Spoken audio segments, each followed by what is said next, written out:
not lonesome. I've never won, but once was winsome.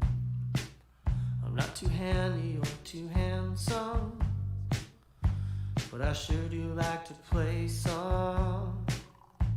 When I can be the fool, lose the plot and lose my cool. I'll lose my keys but not my conscience. Tell me, do you really want this? Tell me why you won't go? Oh, Ayla Brooke and the Soundman on a Tuesday morning. Is there anything better than that? It is February 1st. Welcome to February 2022, everybody. We say goodbye to the year of the ox. We enter the year of the tiger. It is the Lunar New Year. And a big shout out to everybody that's celebrating that today. I see it all over my Instagram. Everybody's wearing red. I love it. It's also the beginning of dry February, which means that some people are going to be a little more ornery, and probably also means that some people are also going to find a little more clarity through the month of February. If there's anybody else that's going to be participating in dry February, including my pal Walks, who's participating in dry-ish February, he tells me, which I said that's more like damp February. Is this guy that has like literally 2,000 rules for how to do dry February? I tried to get into his proposal last week that he sent me on his point system, because he loves sports, he loves fantasy, the hockey, football announcement today, by the way, a huge one, and he likes keeping track and keeping score, and so he wants to have this point system where you get points for not drinking and you get docked points for drinking, and I thought it might just be easier if we just declare a moratorium on it for the month. So we'll see where that goes. What's the football news you say? Tom Brady. I think inarguably, can I say that? I know that there's going to be some Peyton Manning fans, there will be some John Elway fans and some Joe Montana fans, and who else would be considered, I think, in the conversation around the greatest of all time at the quarterback position. Maybe Dan Marino, never won a Super Bowl. This guy won 7 of them. Look at that, 6 in Boston with the New England Patriots, 1 of them in Tampa Bay, his first year there with the Bucs. Tom Brady announcing literally just a few minutes ago that he's going to walk away from the game that has, of course, given him everything. A pretty beautiful post, actually, on his Instagram. He says, "I've always believed the sport of football is an all-in proposition, and if a 100% competitive commitment isn't there, you won't succeed." He says, "Success is what I love so much about our game. There's a physical, mental, emotional challenge every single day that's allowed me to maximize my highest potential, and I've tried my very best these past 22 years. No shortcuts to success on the field or in life." He says, "It's difficult for me to write, but here it goes. I am not going to make that competitive commitment anymore. I've loved my NFL career. Now it's time to focus my time and energy on other things that require my attention." 22 years in the league and 7 Super Bowls, averaging a Super Bowl every 3 seasons. That is bananas. And I'm like the hugest football guy, but I do know that Tom Brady would be on the Mount Rushmore of NFLers. I think inarguably. I keep using that word because as far as I can tell, even people that hated the Pats, it was like hating the Bulls when Jordan was there, right? It was like hating the Oilers in the 80s when Gretzky and Messier were there. Even I've seen even some of those football fans say, yeah, he was pretty good. He was pretty good. So congratulations to Tom Brady. I mean, I know he's the athlete that people love to hate. As a matter of fact, I kind of want to poll our team on this. Let's see. Plus, we're keeping an eye on other news of the day. We've got a great show in store for you. Let me remind you that this show happens because of our friends at Bitcoin Well. They've been in on this sponsorship commitment since the very beginning. We were talking to them when we were launching this show. They said, we want the title sponsorship, and they've supported us every step of the way, including on a personal level. I mean, I used to go into Bitcoin Well way before Real Talk was a thing and say, can you explain this thing to me? I literally have no idea what this is all about. The whole Bitcoin thing just doesn't quite, what are these miners doing? And what's the and they'd say, let's start at the beginning. I appreciate that. If that's where you're at, I recommend Bitcoin Well. You'll find them under the sponsors tab at ryanjesperson.com. Real Talk starts right now. Here's Ryan Jesperson. So don't worry, there's still all hell breaking loose at the Canada-U.S. border, and we'll talk about it. And there's mutiny, or at least there appears to be, in Ottawa. Aaron O'Toole facing a caucus revolt. He's defiantly saying, I'm not going anywhere.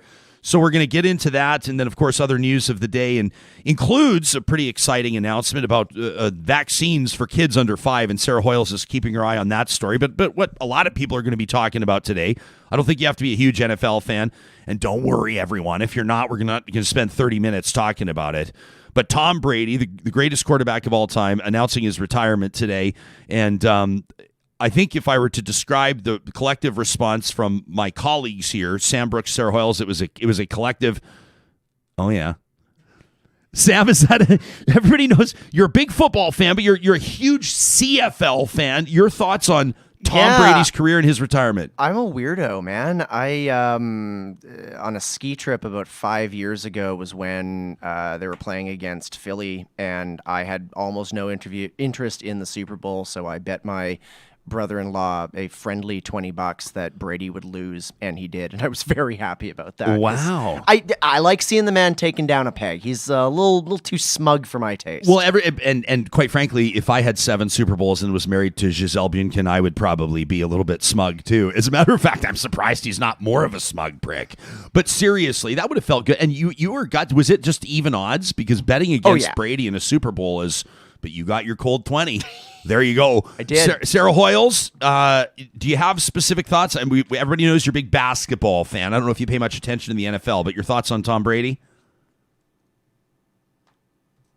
Hoyles, is your mic dead, or are you just Hoyles' mic's dead? We got you. No, that was me. Okay, that was entirely me. Sam is editorial. He's trying to censor. You were about to say that you're a big huge fan of Tom Brady, right? Exactly. No. Okay, back to the. Oh, okay. No. You're not a big Brady fan. Is it because he was on the top of the pile for so many years? Is that why? Well, but I find it interesting in his comment, in his Instagram post, that he said there are no shortcuts to success. Oh, here we go. On the field or in life. Oh, here we go. And I believe, if I'm not mistaken, there were maybe some shortcuts around deflating a ball. You're talking about Deflategate. Tom Brady and Bill Belichick in Boston, yeah. So to me, I'm kind of like, okay, well, maybe there are no shortcuts, as in he'll do anything. Yeah. He won't leave anything on the field. He won't leave anything to chance. He's willing to take anything and do anything to win. Do we agree that he's not the only person that's ever cheated in the pursuit of a world championship? Yeah, but we've already discussed this, that we need to basically just be honest about it. Yeah. And if you're going to do it, at least be honest about it. Well, how can you can't be honest about deflating footballs in the game? I listen. I also at the time of Deflategate, I was like that SOB, and then I was also kind of like I had kind of a weird respect for it. I was like, that's actually. I really respect. It's like I was watching a documentary. No, it wasn't a documentary. What am I talking about? It was Terry Ryan Sr. You know, the Spit and Chiclet Boys. So Paul Bissonnette, Biz Nasty, has been down with Terry and Terry's dad in Newfoundland, and you can find it on their YouTube channel. It's absolutely hilarious. And so he's going and showing the old hockey sticks from like the olden golden era, including Bobby Hull. Like we're talking back with a wood twig, Sarah, where they used to put the blades in boiling water and bend them, and Bobby Hull's stick.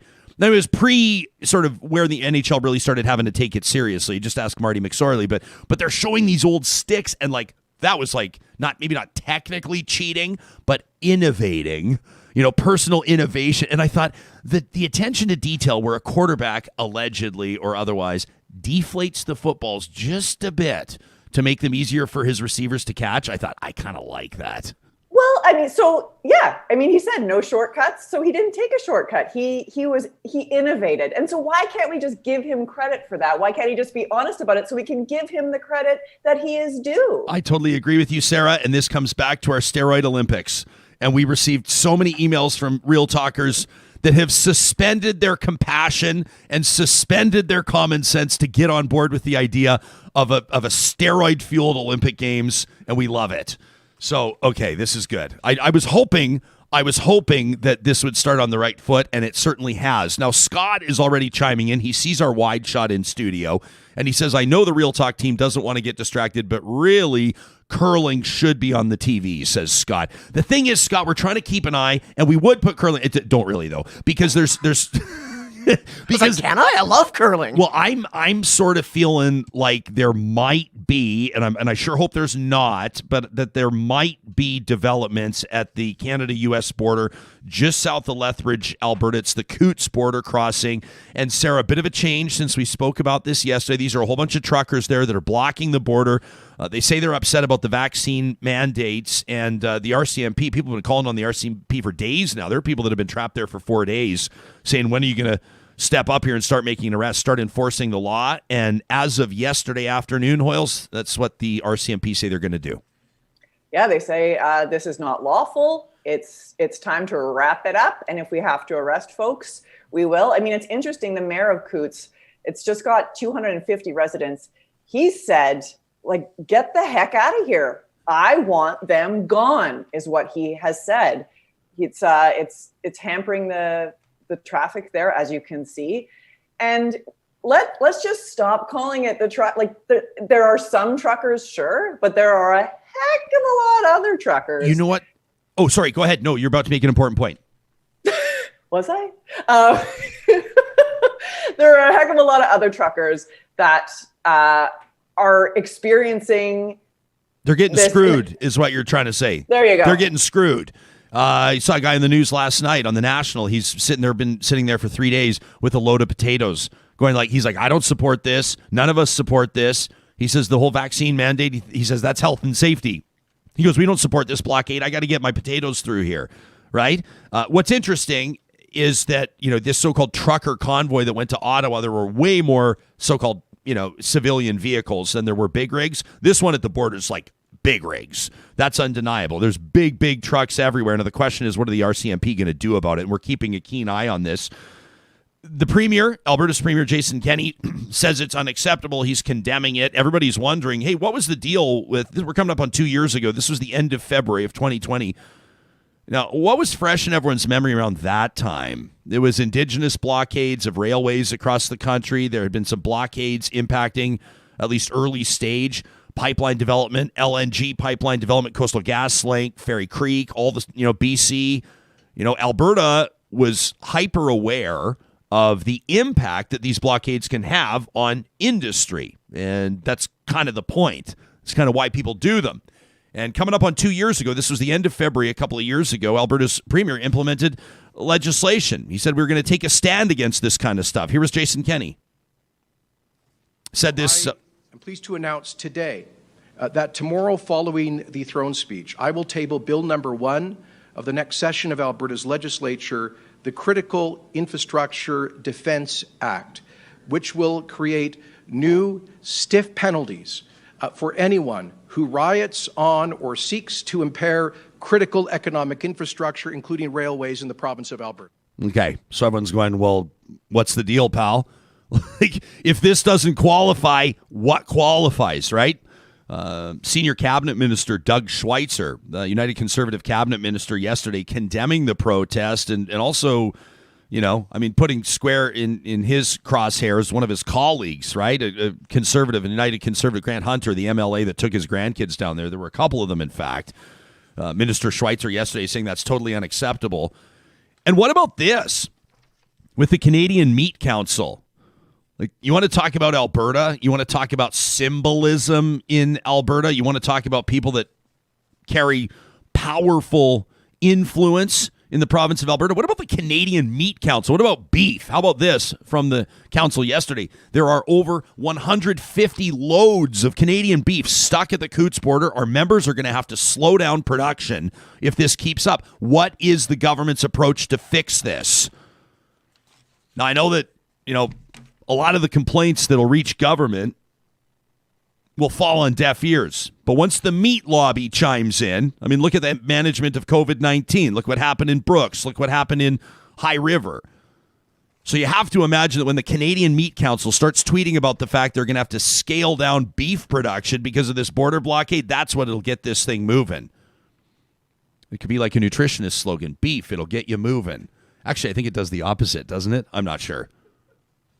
Either way, it's a shitty situation in both of the contexts we're talking about. I'm freewheeling here, believe it or not. Jasper Joel tweeted yesterday, blocking truckers and people from getting home or doing their jobs, exhibiting racist symbols to scare minorities in convoys is unacceptable and illegal. Those stuck are without food, medications, or have emergencies. Jason Kenney must act to protect Albertans and our economy. And how about this from a group of South Asian truckers that were there at the border? They were grateful, as you're about to hear, that a reporter was even interested in talking to them. I mean, these are the truckers, right? These are ones that are sitting there stuck. We are a group of people, like the Canadian truckers. We are stuck here on the Coutts, Montana, Sweetgrass Port of Entry. The thing is that nobody is like even listening to us. Even we have talked to like Canada Border Patrol, even the US Canada Patrol. They told us like don't even like talk to us. You can't even record us. Nobody is like hearing for us. We are a lot of truckers. They don't even have food. Some of them have like the medical issues. Some of have like asthma. Some of have like thyroid issues. But no one is listening to us. No one's listening to us. So the message is pretty clear. This is not a unanimous trucker lobby. And these drivers that are blocking this border right now are not speaking on behalf of truckers across the country, the 90% of them that are vaccinated and that are wanting to work. You can share your thoughts on this, and in just a moment, lawyer Avnish Nanda, he's been tweeting about truckers. That's not why he's coming on the show, but I want to ask him about this in just a second. Before we get into that and the story around Alberta's top court, the Court of Appeal, dismissing a challenge related to supervised consumption services. You're not going to want to miss this story. Mom Stop the Harm is joining us as well, but we want to remind you that our friends at Local Waste, man, it feels like every time I talk about Local Waste right now, I want to just remind you how grateful we are that their team stepped up at our Real Talk Pond Hockey Classic, performed CPR on a guy that needed it desperately and saved a life. I could talk about that all day long. I could talk about that for the rest of the year. But I also want to remind you that they do commercial and construction, residential waste and recycling collection. Oh, and yeah, they're hiring right now. If you're tuning in from Northern Alberta, heck, if you're tuning in from anywhere in Western Canada and you're looking for work, you want to work for a company that values its employees, that's family owned, and that's growing year over year every year, Local Waste is hiring in Whitecourt. They say we make our core purpose, we live our core purpose every day. And they've got a post there for a customer relationships manager. If you're good with people, this could be a great fit. Check out localwaste.ca. Our friends at Eden Landscaping, a friendly reminder that if you wait too long, if you wait until May or June or July to give them a call about a landscaping project, I don't want to speak for Mike, but let's just say your chances diminish that your project's going to be done by July or August. Construction materials oftentimes a little more difficult to procure these days, and sometimes the process takes a little bit longer. I mean, look what we were just talking about. Supply chain, truckers, border blockades. Mike would love to get talking to you today, bringing your outdoor space to life. If you have a landscape project you're finally ready to move forward on, I recommend landscapeedmonton.ca. Well, news broke just yesterday that Alberta's top court has dismissed an appeal from harm reduction advocates, including Mom Stop the Harm. We're going to talk to them in just a second, who tried to stop a provincial policy. This is a new policy in Alberta requiring people that want to utilize these supervised consumption services to provide their healthcare number to get inside. The rule comes into effect today, as a matter of fact. It was an emergency request put in front of the Alberta Court of Appeal on Friday after a judge denied an initial application, and advocates and harm reduction advocates are saying that this could have a huge impact, and not in a good way, when it comes to literally matters of life and death. Avnish Nanda joining us, a lawyer representing this group, Kim Porter with Mom Stop the Harm, and we're grateful to have both of them here with us today. Welcome to Real Talk. Avnish, before we go any further, you have been quite vocal about this so-called Freedom Truckers convoy. There's the border blockade going on. I don't want to take us off track, but you're a lawyer. I value your opinion on this, and you've been making some pretty powerful points over the last few days. Can I ask you to chime in on what you've seen in Canada this past week? Yeah, it's quite disappointing. I know a lot of truckers, mainly South Asian, mainly working class folks who need to drive these loads to make money to support their families. And they've just been in these real dire straits over the last little bit, particularly folks coming up or driving through the Coutts border. crossing. And if you see the video you showed at the top, just shows that desperation. There's folks with medical conditions that can't get home, folks who have, are just trying to make money, trying to return home after, a couple of days of driving. And it's just, it's sad. We were having an interesting team conversation off air before the show went on today, and we're going, okay, the RCMP say that they're preparing to make arrests and they're starting to take action. Sam's got a good point. He goes, what are they going to do? There's like 200 big rigs. They're going to arrest 200 people and tow 200 semis. I mean, is that literally what they would do? I mean, what's your speculation on how the RCMP would manage something like this? I have no idea, but, I bet you they could find enough people in Northeast Calgary or Mill Woods to go down there to move these rigs. I can guarantee you that. Yeah, I think you're probably right about that. All right, let's get to the serious business of what we're talking about here with this court decision. I know it was a disappointing one, and Kim, maybe we'll get you to tee this up for us, this new policy that's requiring basically identification for people to utilize these supervised consumption services. Why do you believe, and why does Moms Stop the Harm believe that it's so problematic? Thanks for having me today. First of all, I want to comment on your background. It could be the Edward Munch photo with all of us being in there in the screen. And that's how I feel right now. So we see this as another barrier for people that are already in vulnerable situations using supervised consumption sites, and to have to go into these sites and give personal identifying numbers is just not in their best interest. It's being promoted as a way to get them into supports. Those supports are accessible for them regardless of whether they give their number or not.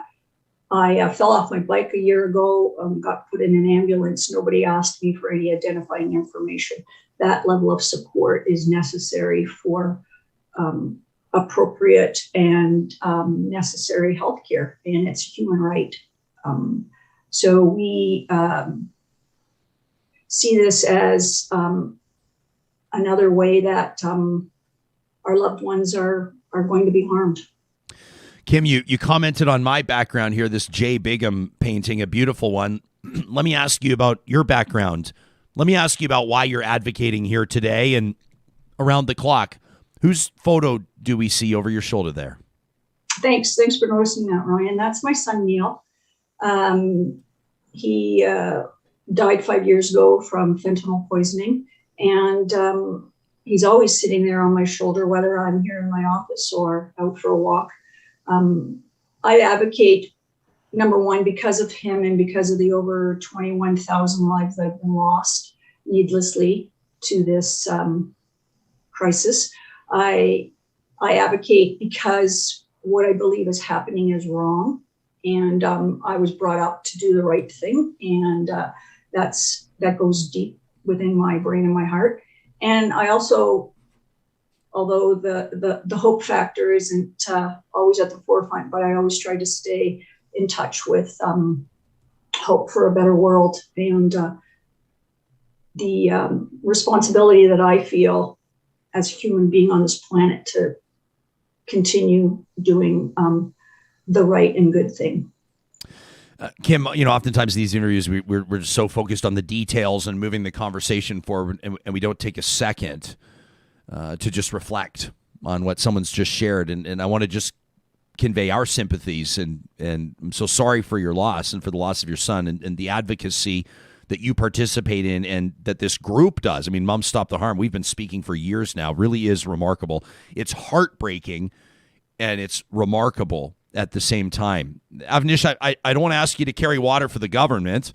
I mean, you're the one representing the appeal here, but what could be the government's motivation, do you think, for implementing these new policies, for requiring health numbers from people that want to utilize these services? And what's the pushback? Why do you think the courts have decided what they did?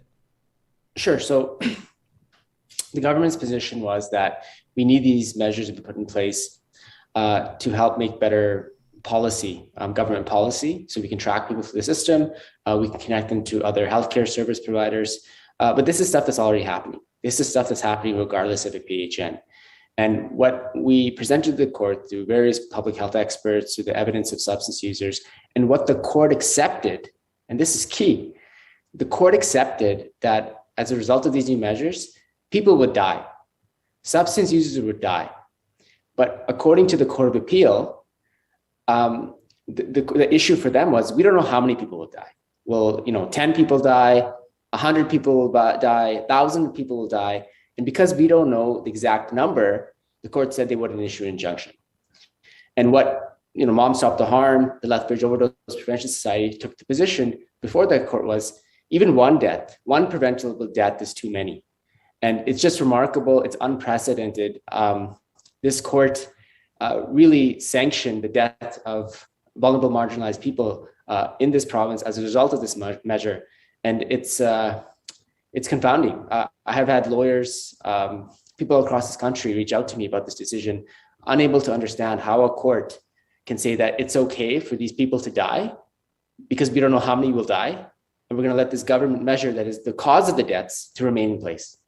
It's hard to describe the logic here.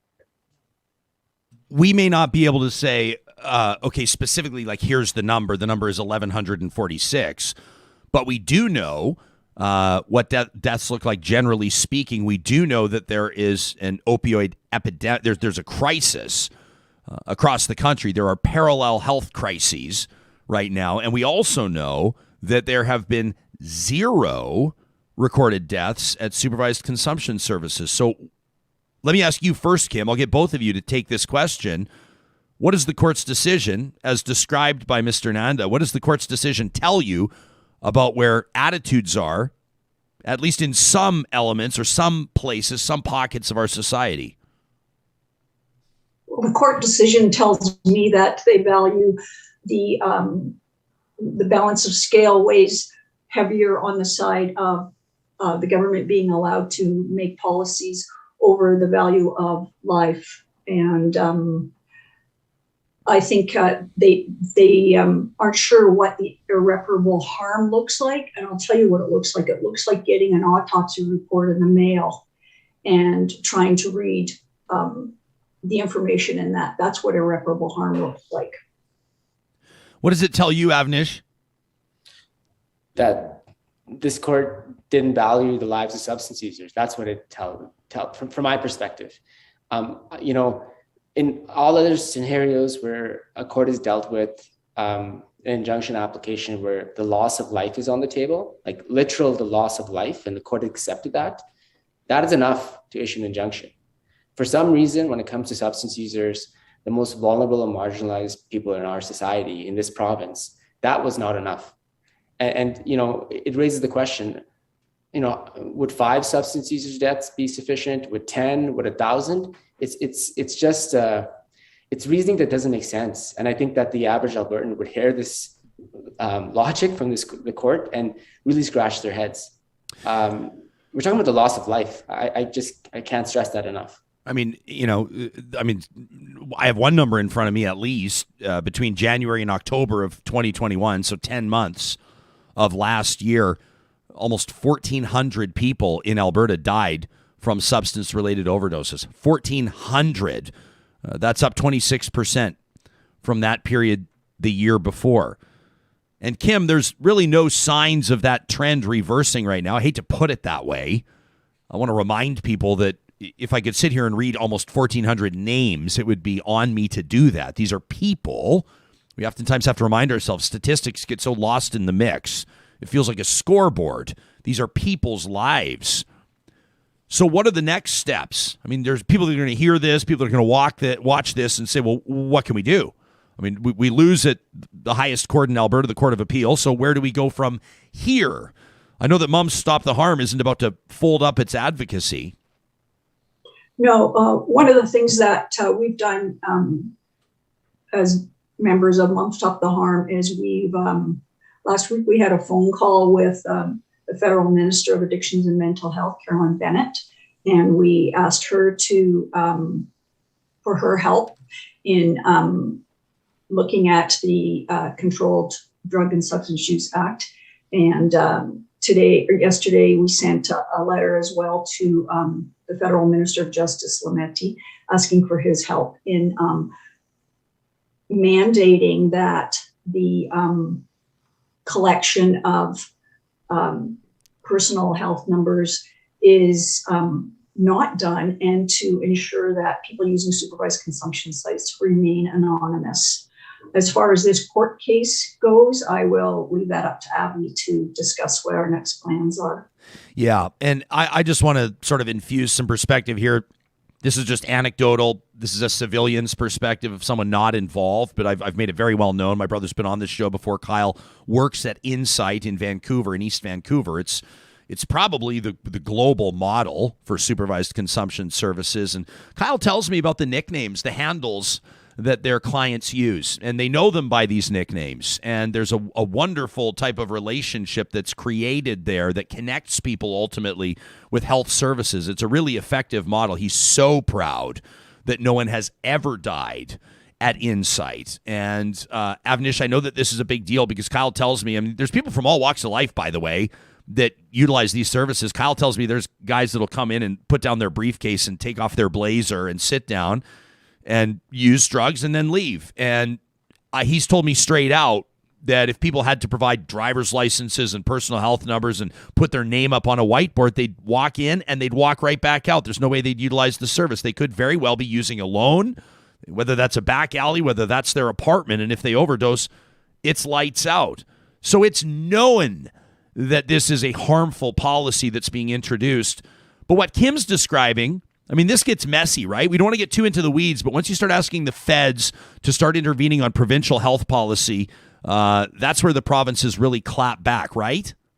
Well, the thing is that prior to spring of last year, the only federal regime to govern supervised consumption services was the federal regime. So Alberta is new to the table, and Kim is right. The only government that gives authorization for supervised consumption services is the federal government. Even under the provincial legislation, we need to get federal approval first to get provincial approval. So all Carolyn Bennett has to do is say that, okay, in order to get a supervised consumption site, in order to be sanctioned, you have to deliver these services in an anonymous and confidential manner. That's all she has to send a memo through Health Canada to all the supervised consumption service providers. This case is done. Hang on. You're telling me this could be over in 10 minutes? 10 minutes. Okay. Well, that's where we'll focus our attention. That's where you're like, yeah, obviously, right? I mean, that's where you go from here. Kim just said that's where, like, obviously, let's go. I didn't realize that was an option. I mean, it's an option. Well, there we go. Yeah. And this is the federal government that, in my mind, this strikes me as the type of federal government that would see value in this type of health service. Kim, would you agree? That's our hope, yes. Yeah. And from our conversations have showed that they are in favor. It's the next step is the hoops that they have to jump through to make this legislated. See, if this was a scenario in Quebec, I wouldn't have much hope. The federal government's not looking to pick fights in Quebec. Federal government's not afraid of picking fights in Alberta. I think that they have they've assisted Alberta. Here I go. I'm going to start a big fucking brouhaha again. But they've done what they can in Alberta, buying pipelines and the like. But at the same time, I think the federal government would not hesitate to implement policy that could save people's lives through the course of a health crisis like this. I'll be curious to see where this goes. I really appreciate the two of you shining light on this so we can better understand it. Is there any important detail that we have missed, Kim or Avnish, that you think is really important for people to understand about this conversation? Avnish, you just raised your eyebrows. What's up? As of yet last night, the Edmonton Journal broke a story that they're actually delaying now this PHN requirement until April. Oh. Yeah, so they argued in court last week that any attempt to stop them from implementing it today would undermine the public interest, would cause havoc for them. And then after the Court of Appeal decision, they slowly announced that, we're going to delay this implementation. So, I don't know what this province is doing. Does that feel like a win? I don't know if it feels like a win. I think that it feels like they're messing with us. Why say something different in the courts relative to the public? And if people are upset about this, I think, email your provincial government, contact your Liberal MPs in this province, Randy Boissonneau, George Chahal, and push them to do the right thing. They're just sitting on their hands here. we've had so many conversations with them. They could fix this immediately. Is that right? You have had conversations with Liberal MPs in Alberta, and you get the sense that they're not taking it seriously? Well, to fair, we've had conversation only with Carolyn Bennett, and it's not sufficient. The response, we need to move quickly here. All right. Randy Boissonneau's team actually reached out to us a few days ago. There's something going on I can't remember. No offense to him. There's just a lot going on over here, and they've asked that we get him on the show. So maybe this will be the impetus for that. So we'll bring Randy on, and I'm going to ask him about this, all right? Perfect. Thank you. Okay. Hey, to the two of you, Kim, Avnish, I say it every time I talk to you. I've just got the world of respect for both of you. And Kim in particular, your group of moms, parents, Moms Stop the Harm, is just, I just call on people to support you wherever they can. And I want to thank you for joining us this morning on the show. Thank you very much. Thanks for having us. Yeah, that's Avnish Nanda, Kim Porter. You can let us know what you think. Of course, you know our email address, talk@ryanjesperson.com. You can hit us up on our hashtag RealTalkRJ. And be sure to share our content. Sarah pushes out our tweets with the highlights and the links to our full interviews every day around, probably noon-ish approximately. And, it depends on where in the country you're listening to us from. And be sure to share that content with anybody that you think might benefit from hearing this conversation. Our friends at Kubi Renewable Energy, so cool to see them out at the Pond Hockey Tournament this past weekend as well. Just a bunch of beauties. The sun was shining out there, and I love it. They've all got their sunglasses on. They're thinking this is a great day for solar. I'm like, oh, you guys, I love it. This industry is just booming. The technology and the affordability has really, really taken dramatic steps forward over the past number of years. And right now, Kubi is hiring. Are you a journeyman electrician? Are you an electrician's apprentice? Or maybe you're just coming out of high school, or maybe even out of high school for a few years, and you're looking for something. You're looking for a sign of maybe the next step forward early in your career. Kubi would love to talk to you. You go, yeah, but I don't have electrical experience. No matter. Jake says we're looking for good people. We're looking for good team members and journeymen too. Listen, if you have 20 years experience, they'd love to hear from you. KubiEnergy.ca is where you can make contact with them, and good luck on your job hunt. If you're heading out of town, I personally recommend, because this is where we park our vehicles at Edmonton International Airport when we're heading out of town, Jet Set Airport Parking. You can save money by booking online, minimum of 24 hours ahead of your departure, all the way through for travel till the end of 2022, till the end of the year. The promo code REALTALK at jetsetparking.com gets you airport parking for $7 a day. That's nothing. $7 a day to park at Jet Set Parking with the promo code REALTALK at jetsetparking.com. And we've extended our partnership with Kendall Jackson. They are the Real Talk Wine of the Month. Do I really have to talk about some of the best wine that I've ever tasted as I kick off my dry February? Well, I'm pretty sure Kendall Jackson's paying you to, so you probably should. Yeah, that's right. I probably still will. I'll just look back on wonderful bottles of Kendall Jackson I've enjoyed, and then I will look forward to future bottles.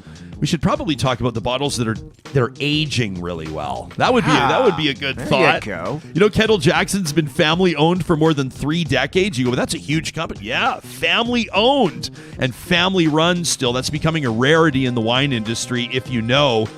And today, Kendall Jackson's estate vineyards include 12,000 acres through cool coastal California regions. And that means that all of their Chardonnays, all of their Pinot Noirs are made with 100% varietal to retain the purity of their expression. They've got an amazing commitment to sustainability. That's what really impressed us right out of the gates. You can read more about Kendall Jackson at kj.com.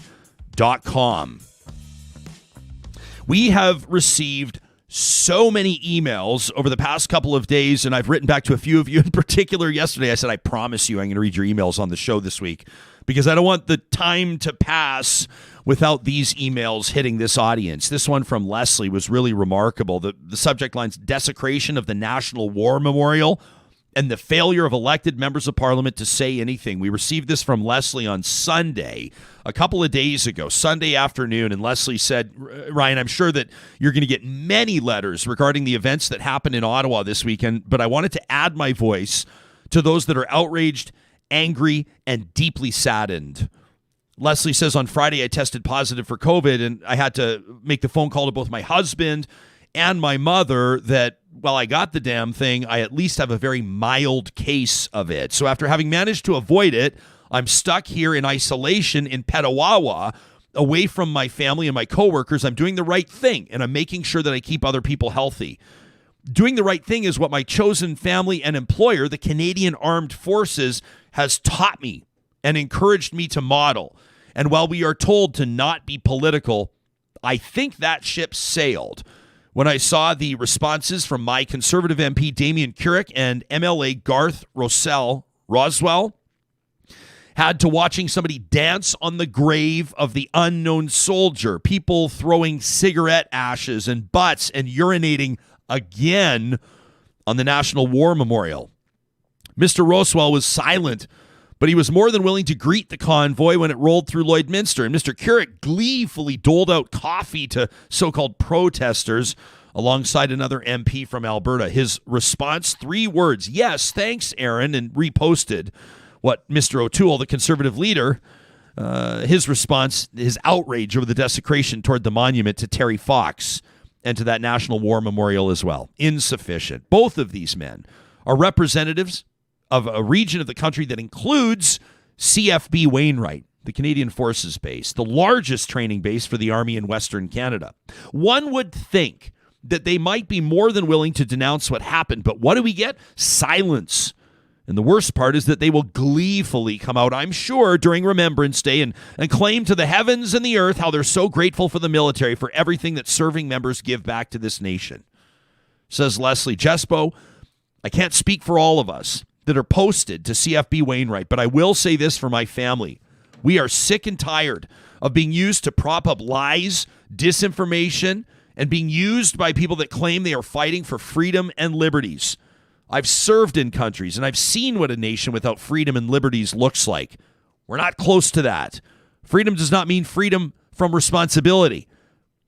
And says, but I know that both of my elected officials are sitting there and giving the whole, well, these were isolated cases. These were just a few people kind of bullshit, says Leslie.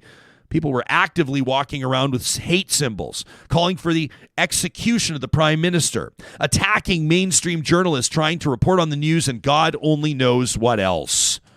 And the worst part is that I have friends and family in Ottawa that are terrified to leave their homes or go to work.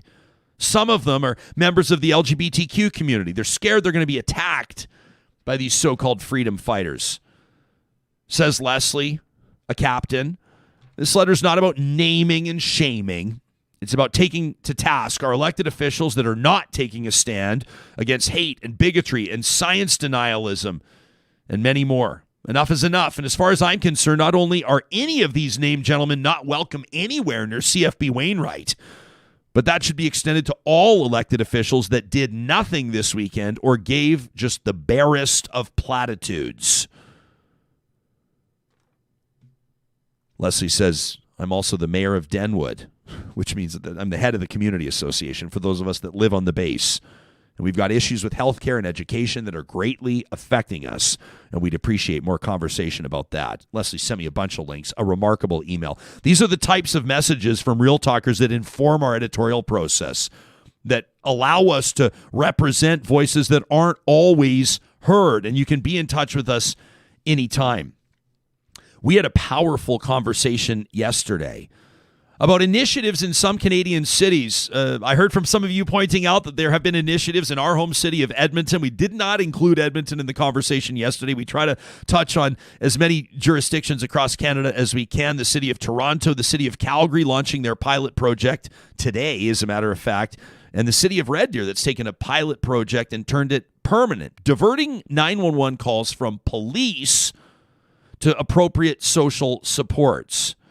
Now, before we get to an individual, a real talker, an audience member that said, hey, I've got a personal experience here, and brace yourselves for a powerful conversation, by the way, I wanted to provide a bit of context. And so here yesterday on our show is Calgary Police Superintendent Asif Rashid. Police are looking to divest themselves of certain types of calls for service, where members of the community have told us time and time again that we are not the best modality of response. So, of course, this is only a 5-month project. I'm optimistic that we'll be able to retain it beyond, and that'll come on the heels of a robust evaluation plan that we're doing, enhancing the quality of life for vulnerable Calgarians, a diminished number of calls for service that police officers have to respond to, including mental health and addictions crises, but also that warm handoff, that continuity of care to ensure that members of our community are being connected with the right resource. So if you missed that conversation, a really excellent one, you can find it on our podcast archive. You're looking for the January 31st show. You can find it, of course, on our YouTube channel. Thanks to everybody that subscribes to our YouTube channel. Amber Cannon reached out after she heard that interview. She tweeted at me. She said, "Hey, Ryan, I would love to give my perspective as someone who lives with a mental health condition, how this would affect me and many others in a crisis situation." And I'm grateful that Amber, a social justice and mental health advocate, has agreed to join us on the show. A very warm welcome to you, Amber, and thanks for being here on Real Talk this morning. Hi, good morning, Ryan. Thank you for having me. Why don't we get to know you a little bit? And Amber, I invite you to share whatever you're comfortable to share. You and I have already spoken off camera about why this resonated with you so much. Would you share with us some of the details of your personal journey? So just to give a little bit of history, I've struggled with mental health issues for my entire adult life, going back to when I was a youth. And I've been Form 10 by Calgary Police and brought into the hospital over 100 times. So hearing that diversion calls are going to go to something like 211, I'm questioning whether that's an appropriate resource for people struggling with mental health issues.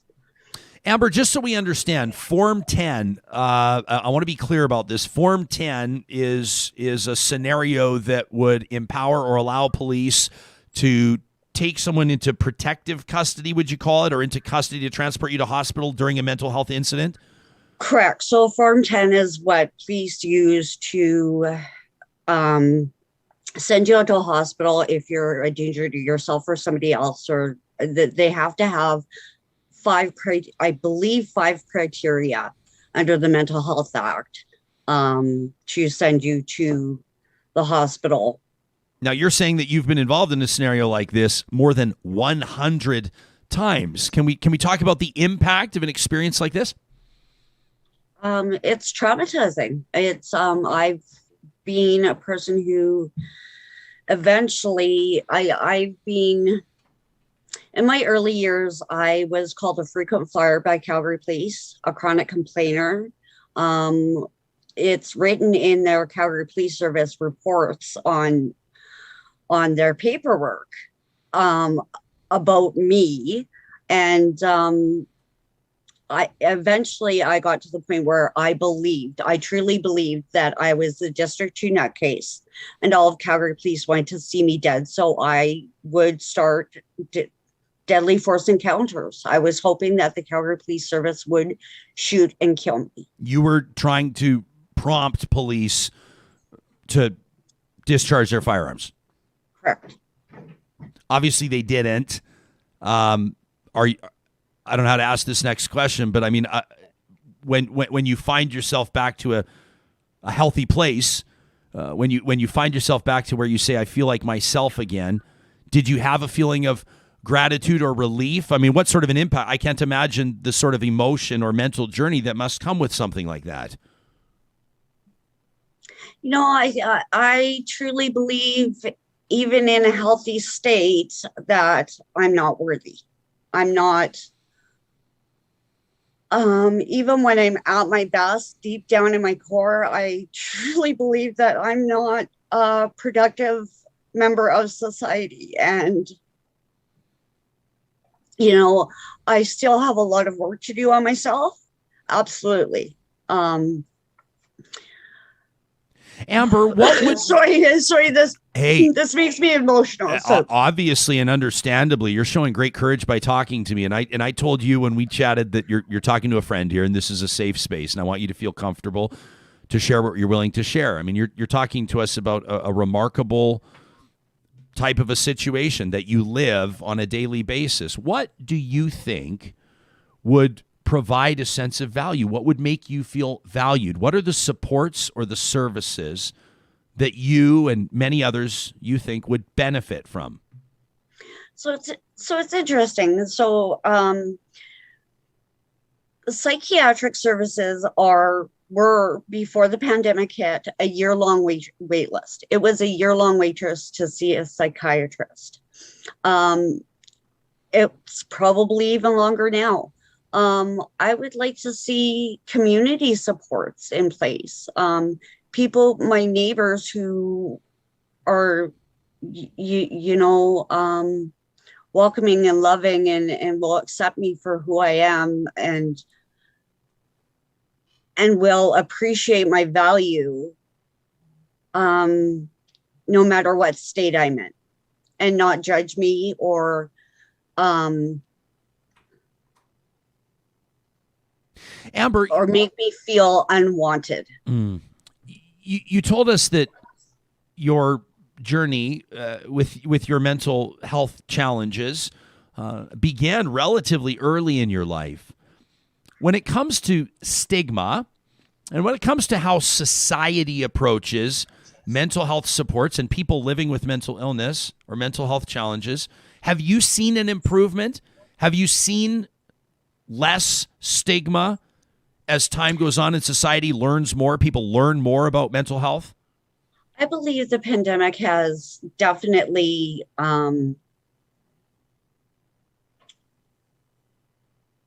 addressed more issues of people struggling with mental health issues. I'm not so sure about people who are struggling with serious mental health issues, right? People with schizophrenia, bipolar disorder. My diagnosis is borderline personality disorder. And here's where I struggle with, like 211 is definitely a great resource. I'm not saying it isn't, but people who are vulnerable and struggle with serious mental health issues won't benefit from 211. Providing them with, say, a community neighborhood social worker and providing that funding and supports to people who can take those calls and follow up with them and provide them with the appropriate resources would be so much better than a 211 call system.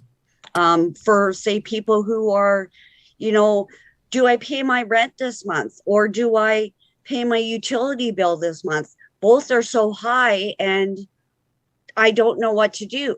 People call 911 because they're in crisis, and that's what we're taught to call. I'm in crisis. Who's going to help me? 911.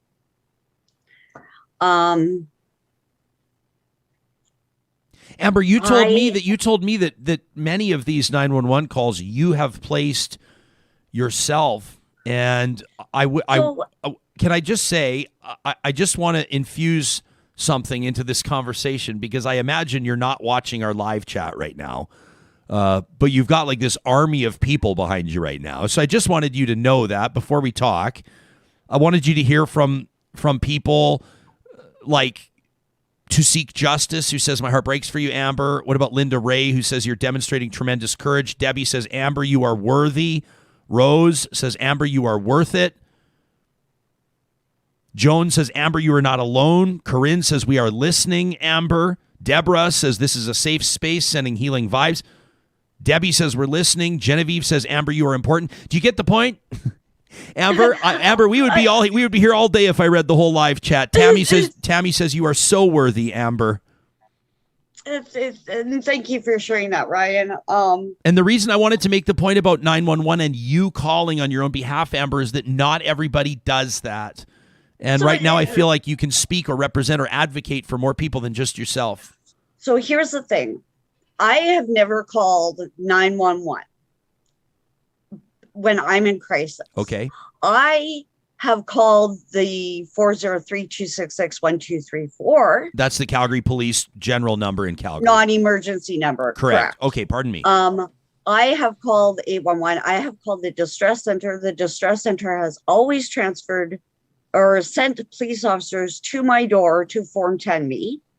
The police and crisis team has been an excellent resource for me.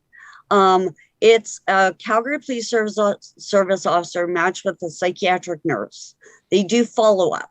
They've never had to take me to the hospital on a Form 10. 811 has mental health nurses that has never sent police for me and has been able to de-escalate a crisis situation when my emotions are so high that I can't think for myself and bring myself out of crisis to do that problem-solving skills. So here's my issue. So I've even reached out to the social media Calgary Police Service officers. And unfortunately, I was a victim of a Calgary Police Service officer who had engaged in sexual misconduct with me in 2016. I reported him to his coworker who reported it to Calgary Police, the supervisor. They did the internal investigation. It was finished in 2017. That police officer was immediately sent to a psychiatrist. Not one senior police officer reached out to me and asked me what kind of psychiatric or mental health services I needed. And that sent me into my first stress-induced psychotic episode. I truly believed and had nightmares for ages that this police officer was going to come to my house. I still believe that this police officer is going to come into my house, kill me, and make it look like a suicide.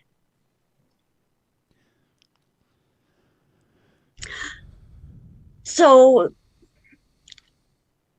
this is why 911 Calgary Police is not an appropriate resource for people. Not only that, but you know, I've heard stories of people who have been beat up by police in their crisis. You shared that video of the States. I watched that video of that man in the States who was shot. In Tennessee. Executed. Yeah. He was executed. And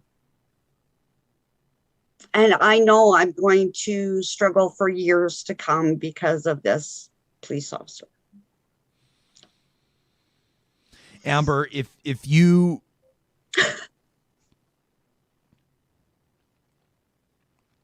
Amber, let me read a couple of more messages here. Linda Ray says you are contributing to your community here with your lived experience and with your courage. People are talking about holding space for you right now. Ewan's thanking the audience, says, I'm so grateful to hear these words of support for Amber. Brenda says, God don't make junk. You're worth it. Brenda's a straight talker. Brenda's a real talker. She knows what's up. Can I swear on here? You can say whatever the fuck you want, Amber. Fuck, my mom tells me that all the time. God doesn't make junk. Do you believe her? My mom loves me. My mom is my biggest support. I don't think she'd lie to me. Nah, she's not lying to you. Amber, if you want this audience, I mean, people are going to hear this interview. Believe me. Oh, no. I was telling a friend of mine before we came on air that I'm, you know, in front of 10,000 people plus. And she's like, I'm the only one listening. Well, I told you when I spoke to you, I said, forget about everybody else. I said, this is me and you. But people are going to share this podcast and they are going to share the YouTube link. What's one thing? I mean, I'm taking something from this. My team is taking something from this. This audience is taking a lot from this. But what's one thing? I often ask this. What's one thing that you really want to resonate with people? What's one thing that you want people to take away from this interview and walk with and think about and contemplate? Speak to the people who make those decisions and make sure that you're following up and you're being engaged and that these resources are doing its job. that are set up to do its job and divert people, and make sure you follow what's going on. Amber, you're going to have to go back and just watch the YouTube replay yourself, because I can't read all these comments. I mean, this is really, Terry says, my teen has just been diagnosed with borderline personality disorder, and I'm scared for her future. Thank you for sharing. That's personal. What about, this is really amazing. Tony says, you're a warrior. It says, we're behind you, and Tracy says, this is so powerful and it's so important that she be heard. Thank God she has the strength today to share this. Imagine who else she may save. Tammy's trying to find the technology actually to crawl through the screen and give you a hug. I'm not sure how she's going to do there, but I think that the words will act enough, won't they, Amber? Do the words count? Can you feel her? I can feel the hug. Debbie says we all do our best every single day, and you're doing fantastic, and you're an awesome human being. Stay strong. Joan says the courage it takes to do an interview like this is absolutely immense. Amber, I knew you were going to do an unbelievable job after our conversation yesterday. I want to thank you for your advocacy. We talked to a lot of people in decision-making roles and leadership roles because it's important to have those conversations. It is equally and sometimes more important to talk to the people with lived experience who the policies impact, the people who the policies affect. And that's you. And we wouldn't be having this conversation had you not reached out by way of Twitter and offered to share your personal experience. And I'm so very grateful. I wonder if you haven't maybe saved a couple lives today by doing this. Thank you for your friendship and your loyalty to this show. And thank you for your courage this morning. Thank you for having me, Brian. That's mental health advocate Amber Cannon. If you're listening to this, I want to remind you that the Canada Suicide Prevention Helpline is always available by way of the Canadian Mental Health Association. That number is 1-833-456-4566. That's 1-833-456-4566, the Canada Suicide Prevention Helpline. When you have a show like called Real Talk, you got to take a minute every once in a while and say it would feel a little bit weird just to roll hot into ad reads right now, wouldn't it? It'd feel a little bit strange after you have a conversation that raw and real. Grill says Amber's story speaks for thousands, and we need to fight for all of them. To Seek Justice has been chiming in kind of through this whole conversation, says I'll be using my privilege and my voice to share this interview with elected officials over and over and over again.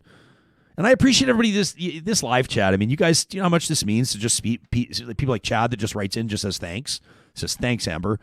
There's gratitude for people that share like that. Really unbelievable. These are the conversations we want to have. And I recognize that's not for everybody. I recognize that you might hear something on this show that impacts you directly. I mean, we've talked to a mom today. Kim Porter lost her son to an accidental overdose.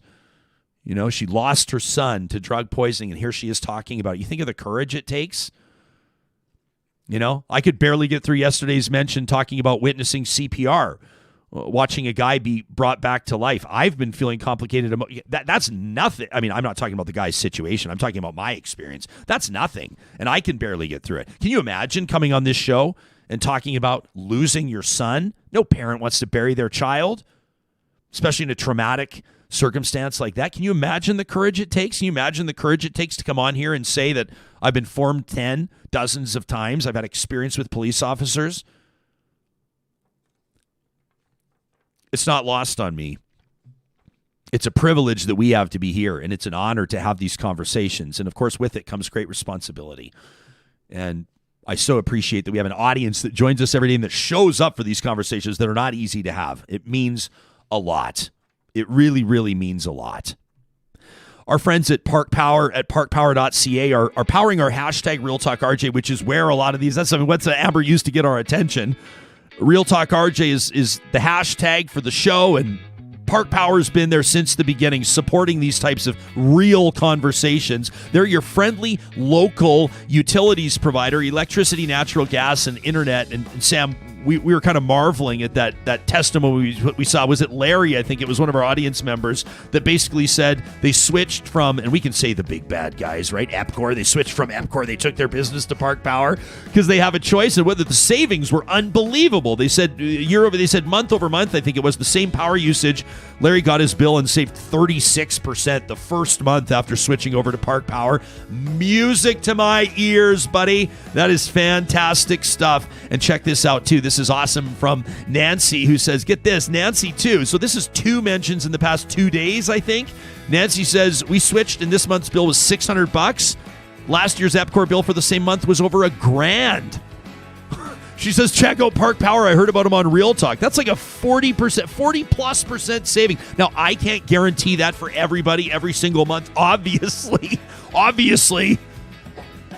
But take it from Nancy, Larry, and all the others. And by the way, if you support or if you bring your business to a Real Talk sponsor and you benefit from it, we want to hear about it because we partner with people and companies that we believe in, and that includes the team at Park Power. It also includes the team at Friesen Brothers. This is where my family gets our groceries. As a matter of fact, we're going grocery shopping today because it's February 1st. And the first of the month at Friesen Brothers means that it's 15% off any order over $75.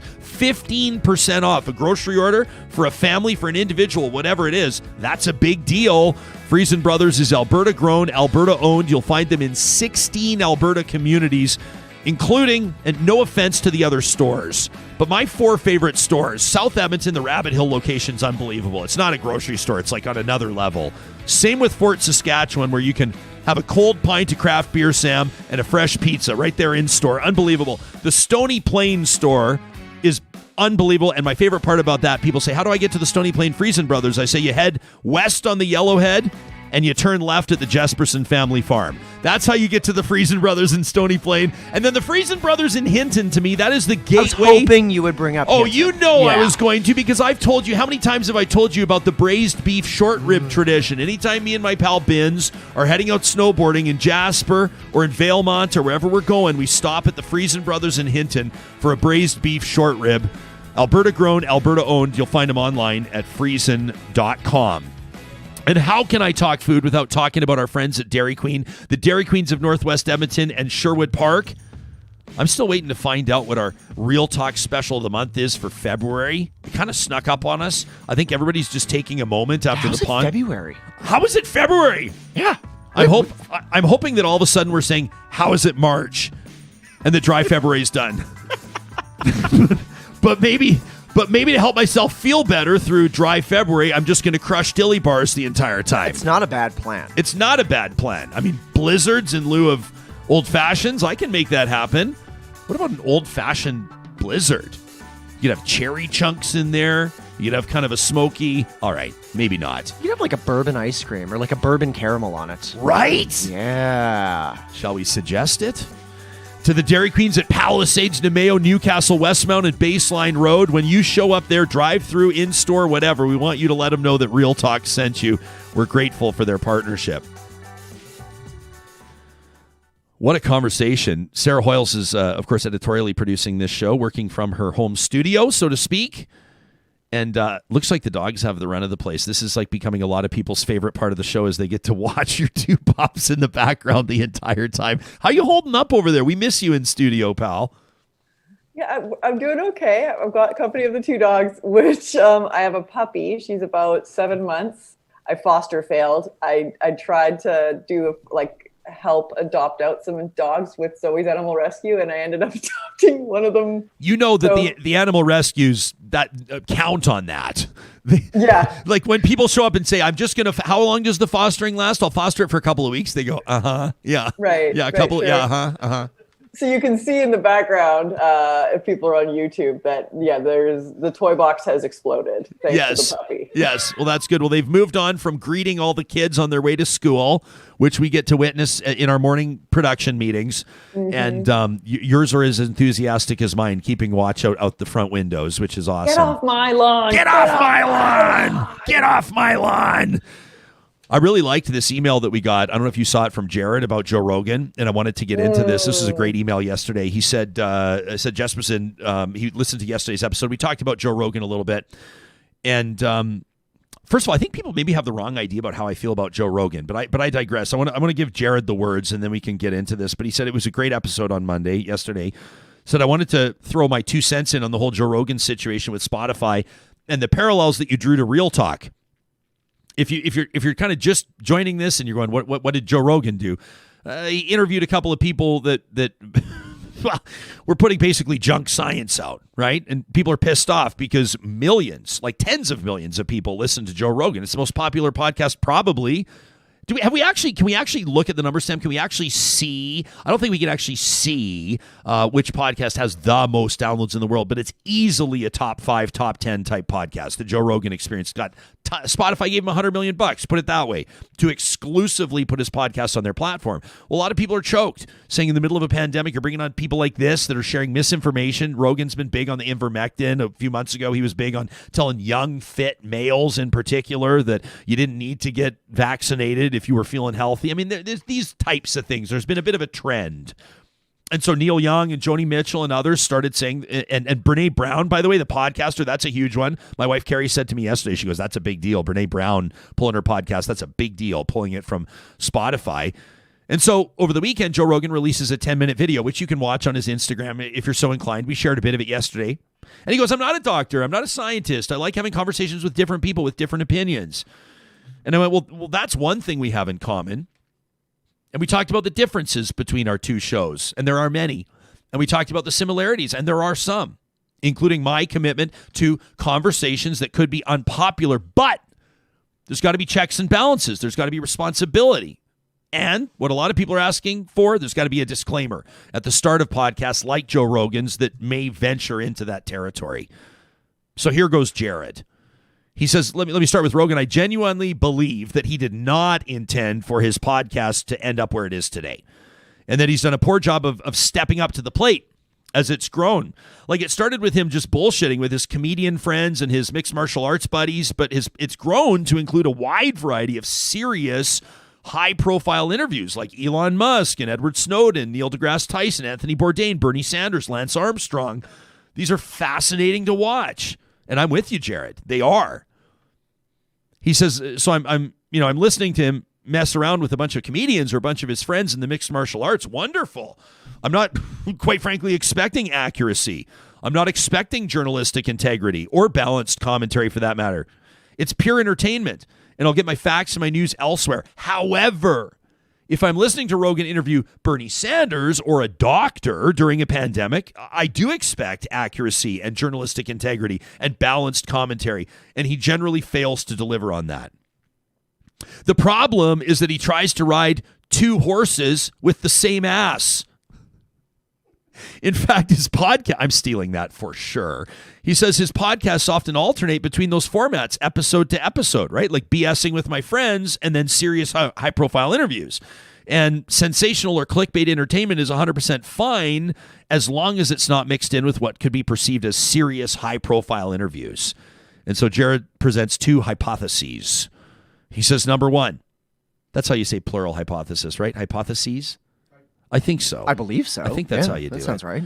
He says, number one, Joe Rogan would be in a much better place if he had split his brand into two separate podcasts, a BS with my friends podcast and then a serious interview podcast where you could have like senior producers lining up guests and they could prep him in advance and there could be live fact checking.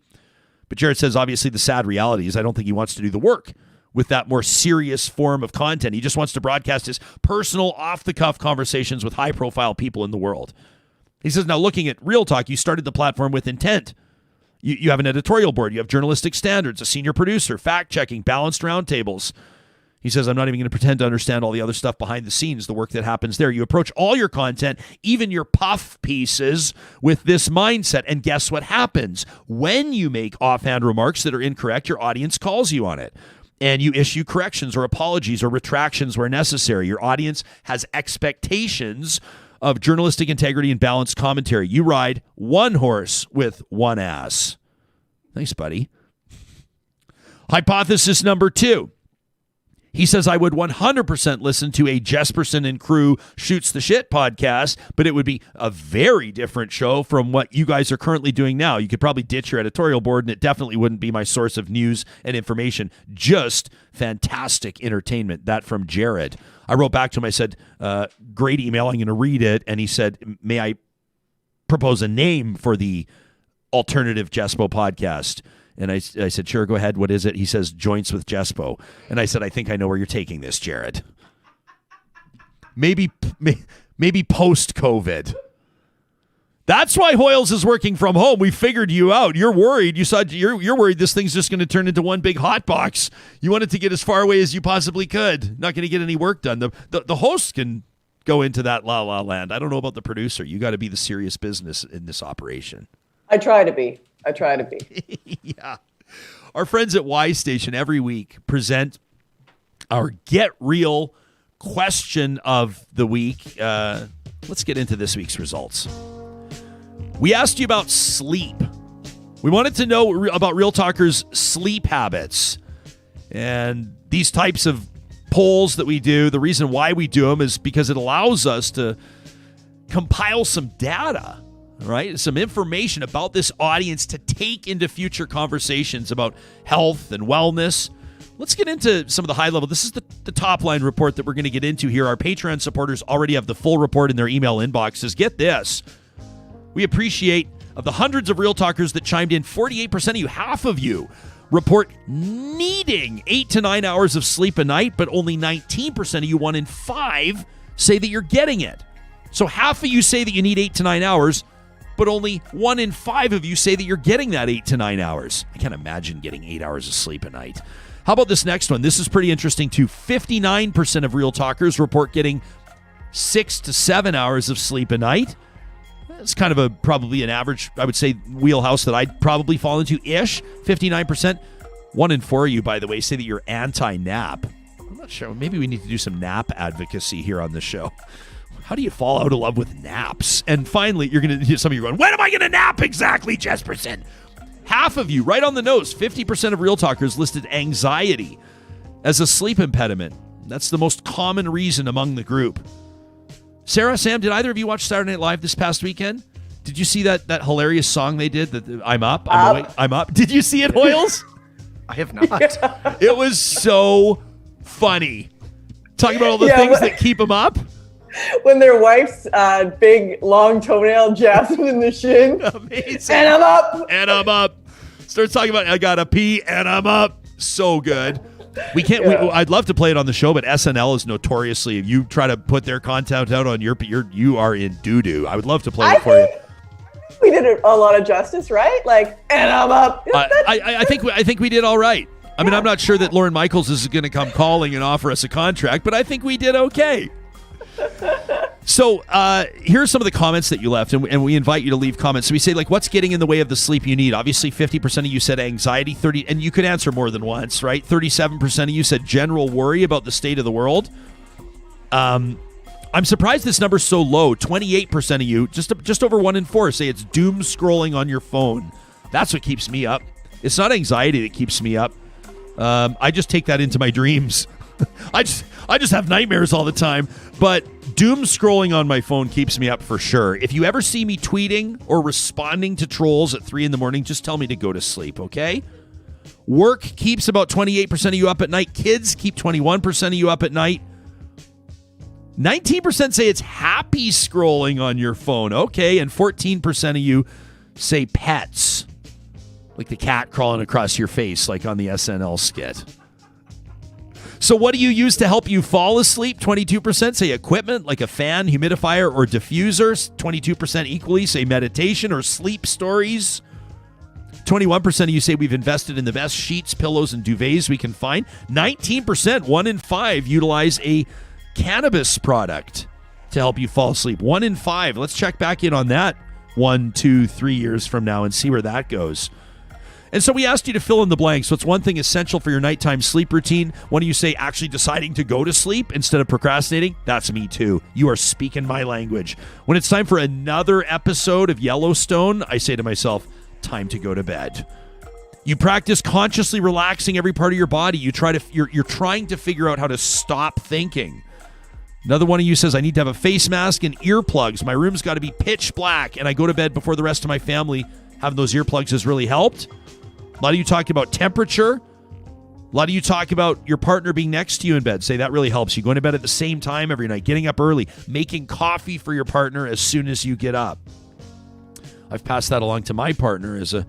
No, I'm just kidding. She's amazing. Carries up like 90 minutes before me. It's wild. Absolutely wild. She's like, we could get up together and have... I'm like, baby, I want you to have your own time, sweetheart. I want you to have your own time. And anything else we've asked you? One of you said, early to bed, early to rise makes an old man older.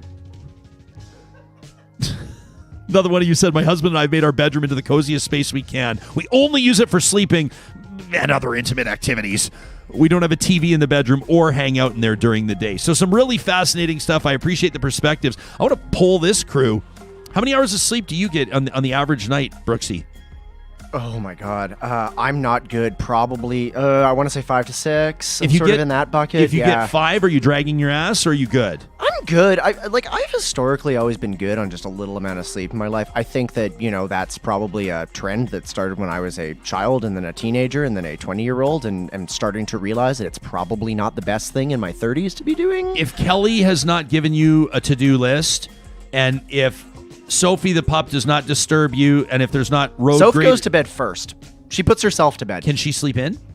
She does sometimes. Okay, or she'll get up with us, do the morning routine with coffee, and then she'll go back to bed. Oh, she's my kind of pup. So if nobody disturbs you and you have no obligations, how many hours would you sleep into a Saturday morning? What would your sleep in look like? Into a Saturday morning, I'd say a sleep in on Saturday morning will usually go until about 8. So assuming we went to bed 8 is sleeping in? Yeah, 8 is sleeping in. So how many hours would that be? That would be an 8 hour sleep. It'd probably be like 7 or 8. Yeah. Oh wow. Hoyles, how about you? Are you like are you an 8 hour, 9 hour person, or are you like one of these 3 hour people? Oh, I love my sleep. Yeah. So if I can get 8 hours, that is what I am gunning for always. And how successful? How many nights a week would you get 8 hours? I go to bed early unless there's a Raptors game on. Yeah. And other than that, yeah, I try to go to bed early. I love sleep and I love to nap. A good afternoon nap, a good siesta. And the thing is you got to make sure you time it just right. I can only do about 20 minutes. If I go into an hour, then I'm done for the day. I'm 20 totally minutes? shot. Oh yeah, just a quick 20 minutes. And the greatest thing, if it's too short, then the nap doesn't take. And I just feel like garbage for the rest of the day. I feel like you're like a 20-minute nap. That's unbelievable. That's remarkably efficient. I feel like 20 minutes is, and I go down for a nap, and then I'm the worst because then I sit on my phone for like an hour while I'm supposed to be napping. For me, it was my years hosting breakfast television that were really, really tough. Because you'd be up at 3:45. You have a production meeting at 4:30. You'd be on the air at 5 or 5:30, depending on the show, right? And then you'd be off work at 9. You're done at 9 a.m. And so then you go home and you'd probably kind of nap for a few hours and then wake up at like 4 in the afternoon, and then I'd host the Oilers games. So I'd go get my heart beating at like 180 beats a minute, coursing with adrenaline. And then I'd come home and it's like 12:30, 1 o'clock in the morning, and then I got to be at work at 4, so I'm going to bed for 2 hours. And it was naps. There was there was just naps. And, that was sustained for a period of years. And I finally hit a wall. And when I got that job offer to go do a talk radio show, I was like, what time does it start? They're like 9. I was like, I'm in. I'm in. And then that just meant that I could go to bed at 4:30, 5 o'clock in the morning and still get the same amount of sleep and still drive myself into the wall. So nothing was really solved. But for me, it's been the family thing. It's been like becoming a dad and getting a little bit more structure. I'd be curious to hear from you, Real Talkers, about how these results resonate with you. If you feel, I appreciate everybody that takes our question of the week. Do you feel like this one, that the majority is siding with you, that your experience is like everybody else's? You can send us an email anytime. And let me show you this on our website, RyanJesperson.com. If you click on the connect link right here at the top right, you go to Question of the Week. Our new question is up. And this one's more focused on the news of the day. Presented by Y Station, we ask you how you feel about this cross-country convoy that touched down in Ottawa. Writes their chief strategist, Chris Henderson, while some hailed these efforts as a heroic push against coercion and tyranny, others saw the effort as calling for violence against the government and even being a cover for racist and extremist views to the table. He says, this week we want to hear your reflections on the convoy, on its impact, and protests more broadly. If you absolutely stand against this convoy, please chime in. If you absolutely support this convoy, please chime in. Share it with your friends. The whole point of this is an opportunity for people to have their voices heard. The worst nightmare for us is heading into a question of the week where people would believe the results to be predetermined or to be predestined. That's certainly not what we endeavor to present, regardless of your position. We appreciate everybody that shares the link to our question of the week, and of course we will review it next week, but not early next week, because there's a special occasion coming up a few days from now, and the show's going to go dark for a few days, because this Saturday, Sam Brooks, I suspect, will not be sleeping until 8 a.m. Will you? You might be up a little early. Are you going to give yourself till 8 a.m. to sleep in? Oh, I think our call time is like 7:30. Your call time for what, Sam? Our call time. Well, I mean, I don't have to do anything at that time, but my lovely bride's hair and makeup starts bright and early on the morning of our wedding. On the morning of your wedding on Saturday, Sam's getting married. Now, I know that we're not just having this conversation, just the two of us, but how are you feeling? You feeling okay? You feeling good? Okay. I mean, if you're in Edmonton, you're booking an event, I'm going to right now give a shout out to the Foundry Room. They've been the greatest event host venue that I've ever in my life. Beautiful venue. They take all the stress away. Like they handle everything. I came into this week with 90% of the checklist done. Yeah. And it's like, I'm like, the thing that's making me nervous is that there's something I haven't thought of. Like there's something I didn't write on the list. There's something I didn't think of. It's just like, I'm sort of in that space where I'm just like, well, I think I'm good to go, but there's got to be something I didn't think of. Do you have like a day of, kind of like a morning of gift for your bride that somebody would bring to her to let her know that she's been on your mind? That's one thing. I'm only sharing this. I'm only sharing this, and it's not necessarily. I mean, I was unaware of this, but one of my favorite parts of our wedding video is when I'm getting ready with all the fellas down in Costa Rica, and they're rolling video, and someone comes in and delivers Carrie's gift to me, which was like a love journal that she had kept over the course of our dating, and it's this like remarkably powerful gift. And at that moment, I realized that is what I forgot. Was a gift for the morning. No, not everybody has to do it, but I just wanted to help you out on that one. That's good because that has not been on my radar. Like, so there you go. There you go. That is something that I have not thought of. Yeah, maybe just get her like a nice cigar or something. Oh, there we go. Yeah, Kelly's into that. Something she'll love, just a nice cigar. Our friends at Sherwood Dodge want to remind you that right now they've got some amazing deals on the full Jeep lineup, including that Grand Wagoneer that everybody's talking about. This is the one going head-to-head against the Navigator and the Escalade. This is Jeep's re-entry into the luxury full-size class, and this Wrangler, absolutely stunning. You can shop it now online at Sherwood and St. Albert Dodge, or go see them in person, of course. They've got those 2022 Rams in stock as well. I've been telling you, I've been driving one. I never gave back the loaner.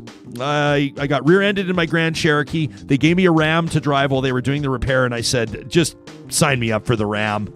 I'm driving the Ram. I don't even know how to describe it. I'm absolutely in love with this thing. If you have any questions about it, shoot me an email, or go see the team at St. Albert and Sherwood Dodge. You let them know that Jespo sent you, and they'll look after you big time. Thanks to everybody that's going to participate in our question of the week. We wanted to let you know that February, of course, is Black History Month as well, and so we're going to be keeping an eye on that. Sarah Hoyles is working on some remarkable content, and coming up on tomorrow's show, Long COVID. These conversations are evolving as more and more Canadians are living with the impact of post-pandemic life personally, and we're going to talk to a couple people who fit that bill. That's tomorrow morning. We'll talk to you then. They're gonna